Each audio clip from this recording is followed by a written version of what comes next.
Hello everyone, welcome back to my channel. If you're seeing my face for the first time, my name is Juliet.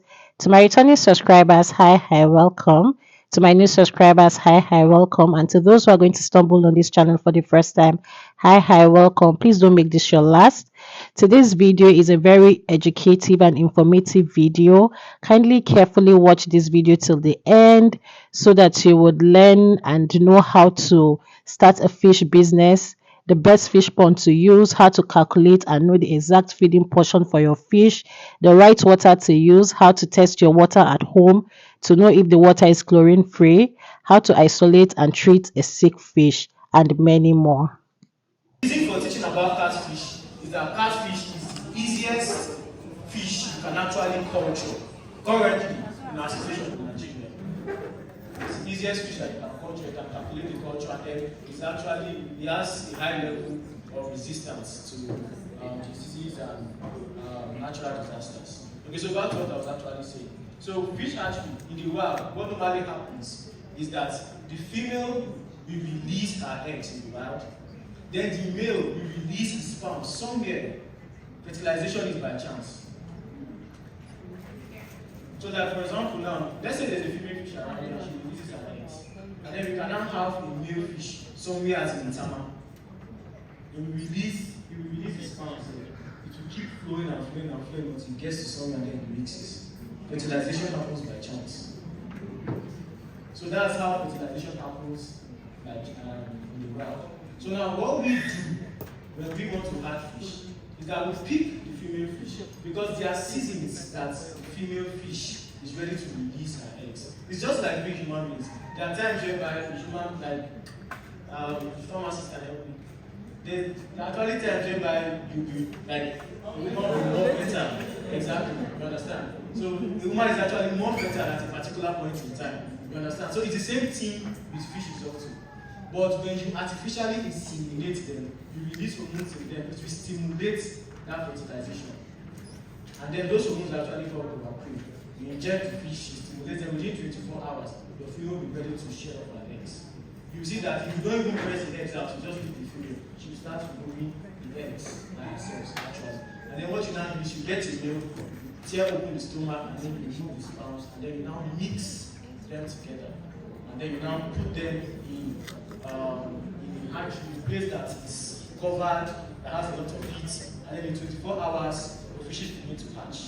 So if you are not ready to feed your fishes, or if you do not have a good knowledge of how they are going to eat, then just leave it and look for a professional first. I've mentioned two. Yeah, then the third most important thing is space. Water space. The third most important thing is space.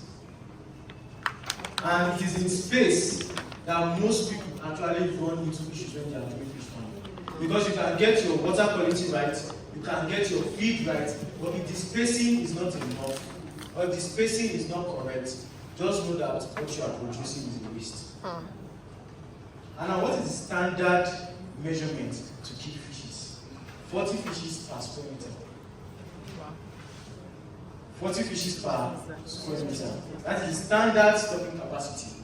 So for every space that you are keeping your fishes, it has to be with that knowledge at the back of your mind that is 40 fishes per square meter. So there are some people that will have one bath or something at the back of their house, and then they'll just go and pour fishes inside and say, okay, I'm feeding and then I'm putting water. You begin to notice that in the long run, the fishes will not be growing. Yes. You now be saying that, oh, they told me stunted stock. But it's not because of that, it's because of the space. Wow. And so people that actually hatch and want to sell their fishes will tell you, buy 4,000 fishes from children and then put in this place, it will contain it. They're not actually telling you 40 fishes per square meter. So if you want to stock your fishes, you measure the surface area. And when you are measuring, the depth does not come into account. Minus the depth. The depth does not come into account. So like, someone might show you a deep space, like from here to down here, and they say you can put the olive. The depth does not come into account. What comes into account is the surface area. Very important. 40 fishes per square meter. So you need to write that down. Before you keep fishes in a place, you calculate the surface area and then you times it. by 40. And then when you now multiply it by 40, you actually know the standard stocking capacity that culture media can actually contain. Now, there are three basic types of culture media that we have in fish farming. And then the first and the best is called the netting pond. Most of us have seen it if you have kept fishes. You go to a place where you see people dig the ground and then they stock fishes inside. Yeah. Netting pond is the best culture media in fish farming. Netting pond is actually the best culture media in fish farming. So if you have the land, if you have a swampy area and you want to do fish farming, my advice for you is construct a netting pond. Because it's actually the best culture media. And why is it the best? Because the fishes feel more natural when they are in a netting pond. Yeah. They feel more natural when they are in a netting pond. And you spend less on feeding. You don't spend as much as you are spending on concrete pond. And why is it so? Because there are a lot of zooplankton, phytoplankton, a lot of insects, and catfishes are actually carnivorous. So you see that sometimes you come to a netting pond and then you'll be throwing feed, you'll not see your fishes eating. You'll be wondering that, okay, what's actually happening? Some other factors can actually cause that, but it's because they're already satisfied with what they are getting in that natural environment, and that's why you see that they are not consuming. Another reason why netting pond is very, very important and is very, very good is because it has a natural system of water purification. It has a natural system of water purification. The clay that sucks the ammonia, that's the waste that the catfishes produce. So it has that natural system. Now, the second and most common is your concrete pond. That's where you see most of us go to places and then we build. That's the second and most common. And the reason why it's actually common is because we have few swampy areas. I will also give an advice. Please, if you do not have a swampy area, then don't be deceived to do a netting pond in such a place. In as much as netting pond is very, very good, if the soil in that place does not have good water retention capacity, you are going to run into losses. So back to what I was saying, concrete ponds. Concrete ponds, it's very common, and it's common in the sense that you can have it at the back of your house, you can construct even in places that are not swampy and can be serviced by a borehole. Simple concrete ponds. Now, it is concrete ponds that have that measurement of 40 fishes per square meter.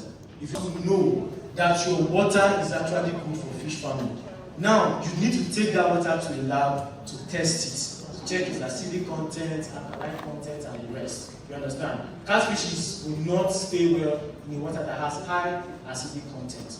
But a simple test that you can do at home, simple, you can spit inside. You can spit inside the water. Okay. You can spit inside the water. Now, when you spit inside the water, if it's okay for use, you see that the spit will remain horizontal inside before it begins to disperse outside the land. But the water is high in acid, it will just secrete immediately. So that's a simple way at home that you can use. So it's simple. If you want to test if your water is good for fish farming, spit inside. If the water stays and then after a while separates, you have to go ahead. But if it begins to separate immediately, just write it up and then go and look for another water source. Now the next is nutrition. And now, when I started earlier, I said I'm going to be speaking about catfishes because catfish is the fish that is easily cultured, especially in Nigeria. Now, for us to tell you as a fish farmer, or for you to be doing fish farming as a business, you have to keep 1,000 pieces of fishes and above. 1,000 pieces of fishes and above. If you are keeping less than 1,000, then you are not really doing fish farming.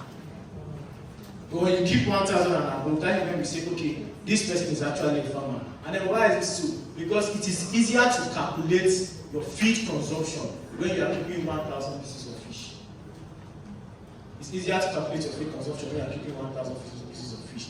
Now, I said something earlier, and then what I said is that catfishes have a 1-to-1 feed conversion ratio.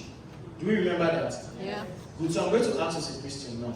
If you are keeping 1,000 pieces of fish, how many kg do you need to give that fish to give you 1 kg. At the end of the production, 1,000 pieces. Let's put hands together for ourselves. That's one. When you are selling fish, or when you want to sell fish, you don't really sell fish by looking at them. Okay, this one is this big. I'm selling it to you at this price. If you are doing a business, you sell per weight. Yeah. It's per weight that you sell, and then it's per weight that you buy. So whatever we are doing, we have to put that weight at the back of our minds. You have to have that weight at the back of our minds. So you are keeping 1,000 pieces of fish, and you know that your feed conversion ratio is 1:1. Simple terms. How many kg of feed you need to feed them? 1,000 kg of feed. You need 1,000 kg of feed to feed them. Which one is female? This is one. Where's the difference? Come back. This is coming Now, out. fish growers is simply Female. buying And this juveniles of fingerlings, Oh. feeding them. If we assume that you are keeping juveniles, we are assuming now, you are not buying it at 0 weight. Do you understand? It has some weight, it has some grams currently now. You're not buying it at 0 weight. So it's coming with some grams. And then when you are now feeding your fishes, some will waste, some the fishes will not be able to pick it, and then some will go for metabolism, which is maintaining the fish and all that. You understand? So at the end of your production, you might need to exceed that 1,000 kg a little bit. You understand? So we assume for 1,000 pieces of fish, we give them 1,200 kg. 1,200 kg. Now let's only do a quick calculation for me. Divide 1,200 by 15. 15. 1,200 by 15. Now divide 1,000 by 15.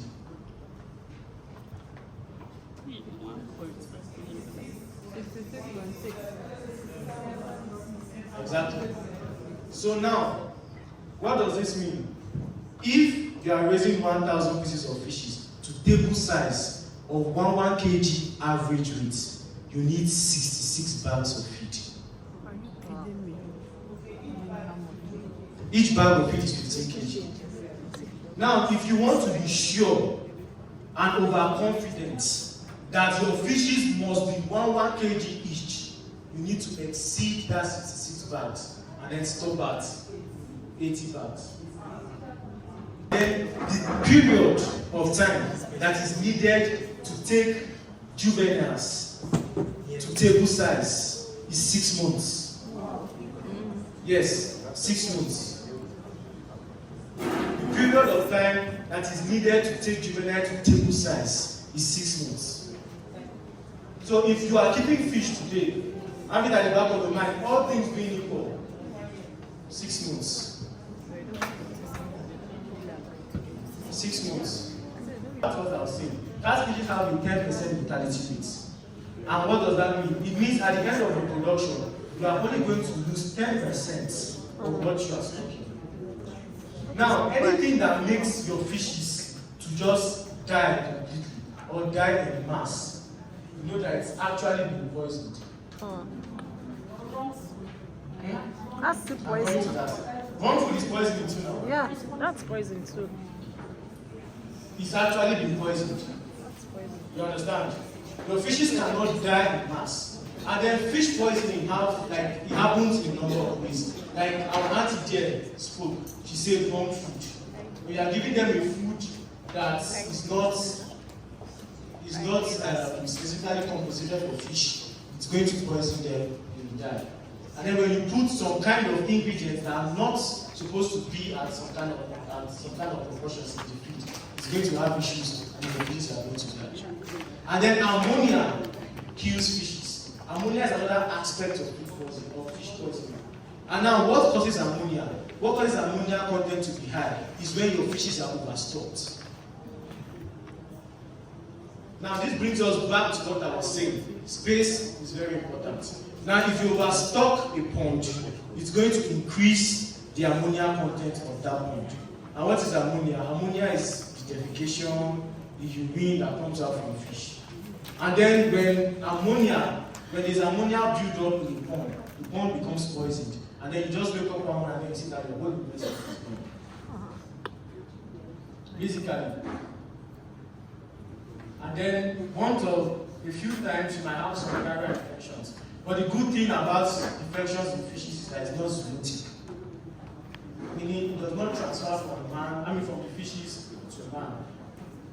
And then it cannot transfer from one fish to another fish. So it can be easily contained. And then how do you contain stuff like this? You isolate that specific fish. Those infections can only be in that area. You understand? So another fish cannot transfer it to another fish. If a fish is sick, it will just be sick like that in the pond. And then it happens on very few occasions. So you just isolate that fish. When you isolate it, you give it what we call a salt bath. And what is a salt bath? You put a fish in a bath or in a rubber, you introduce a little salt inside. There's water, you introduce a little salt inside. And then you leave the fishes there.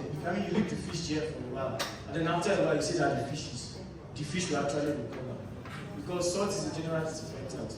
So it will disinfect anything that is actually wrong with that fish. Yeah. Fish consumption means the fish that each and every single one of us in this country eats every year is 3.6 metric tons. And that was as far back as 2020. They have not done the census up to now. And then our fish production, as far back as 2020, was 1.2 metric tons per annum. Not enough. So that means there is a fish deficit of over 2.4 million metric tons. Most of the fishes that we consume in Nigeria are actually imported. Yes. They are actually imported. Now, what does this mean? It means there is an ocean of possibilities for each and every single one to tap into. The market for catfish is there. What does fish farming mean? It needs people like you and me who can come in and invest in the sector and then produce fishes. So there's no challenge of I'm producing fish, I don't have a market, I'm doing farming, I do not have a market. No, there's a market for fish. Catfish is not red meat. But fish is not red meat. So it has its own health benefits, it has its own economic benefits because it's cheaper than almost every source of protein. Encouraging each and every single one of us, as we are living here this afternoon, try as much as possible, look for a sector in fish farming and then keep into it. Fish growers has numerous opportunities. We are going to be going outside to do a practical demonstration of fish processing. But fish growers has numerous possibilities. So look for a sector, key inside. And then if you do not want to go through the stress of setting up a fish farm, we are here to serve you. Come to the best fish farm estate, buy a pond, buy a plot, and then we take the training the rest of the way. Thanks for watching. Please don't forget to like, share, comment, and subscribe. And I'm going to see you all in my next one. Bye.